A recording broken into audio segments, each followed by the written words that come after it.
Alright, so imagine a world where life and death decisions are not only based on the personal beliefs of the people, but how well an argument is presented and argued. So, what that means is by realizing the psychological strategies that come with persuasive messaging, one can become much more sensitive to how the public opinion can be shaped. We see this especially in a topic such as abortion. So today, my purpose of giving this speech is to help you guys, the audience, better understand how Cialdini's 6 persuasion principles can be applied when understanding the argument being made of the pro-life movement. So today, I'll give you guys a brief overview of what the pro-life movement is. Then I'll personally provide my problem statement and how the public opinion on abortion is shaped by this persuasive messaging. Then I'll give my solution statement, which recognizes Cialdini's principles and how they can improve media literacy. And then finally, I'll finish up with a visualization of how public discourse changes if we become more aware or remain unaware of those strategies. So my problem statement, that is public opinion on abortion is influenced by persuasive messaging. So what is this saying? So we see pro-life campaigns that use psychological strategies to help shape the public opinion through the targeted messaging.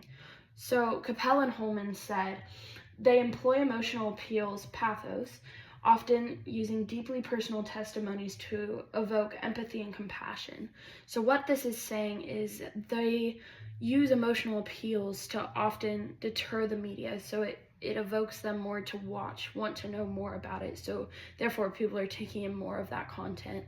And then secondly, we see that application of Cialdini's principle in campaigns. So we see that social proof. So pro-life advocates a highlighted large-scale public support. So that is saying there is all of this social proof that this is a good cause. And then we also see this through authority. So campaigns feature respected figures such as medical professionals, religious leaders, and also sometimes we see personal testimonies, which just builds more credibility. So that leads me into my second part of this. So what is our cause and effect? Our cause would be the strategic use of emotional, logical, and credibility appeals.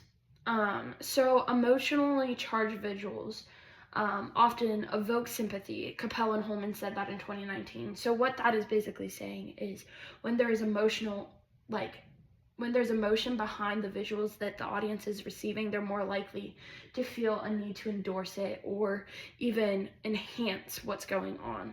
And that leads us to the effect. So the public opinion becomes emotionally charged and morally polarized. And we see that because we see legislative and policy change. We also see the media narratives and how that's influencing public norms, social norms, and public discourse.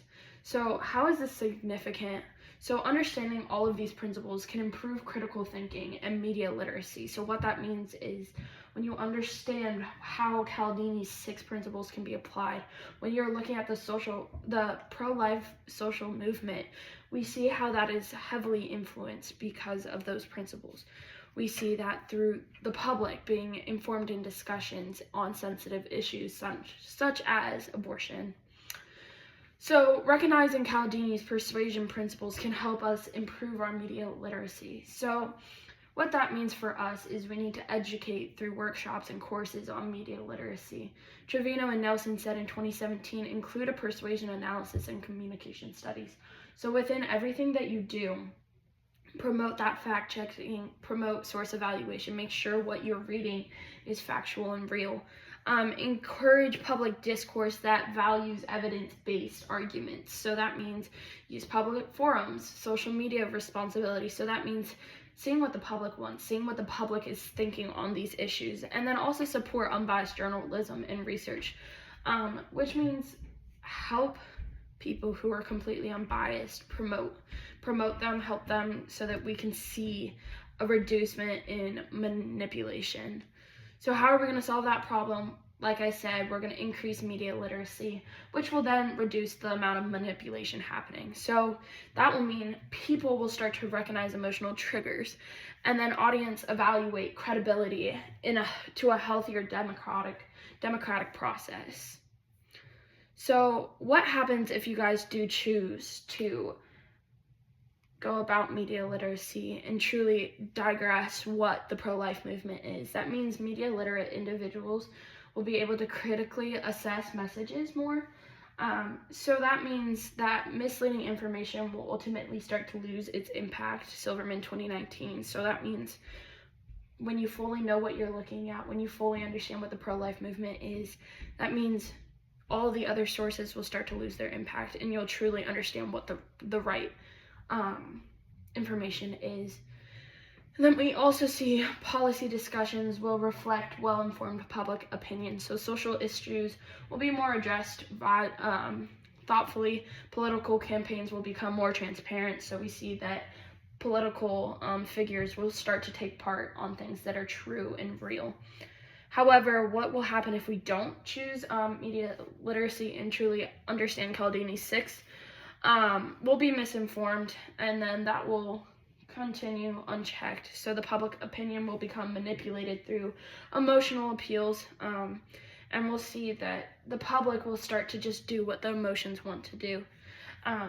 We'll also see how polarization deepens, causing social unrest. So policy making will become reactive rather than proactive. So what that means is the influence of society will be based on sensational narratives, not necessarily factual narratives. So that means feelings will be driving the truth, which we do not want in a society like this. So overall, the pro-life movement truly is a movement that is factual. They use true policies to help build their campaign. And what that means is persuasive messaging helps shape the public opinion on abortion through Cialdini's principles, and it affects societal beliefs and policy decisions. We see more and more people, especially the Christians, taking part in this movement because it is directly supported in the Bible. And understanding these strategies will help us to be critical thinkers and responsible thinkers in public discourse. So that means we'll be more informed on what we need to do. And by recognizing how Cialdini's persuasion principles operate, we can better navigate emotionally charged debates. So that means we'll have the facts, we'll be more media literate, and we'll be able to truly understand what the pro-life movement is and what it does. Thank you.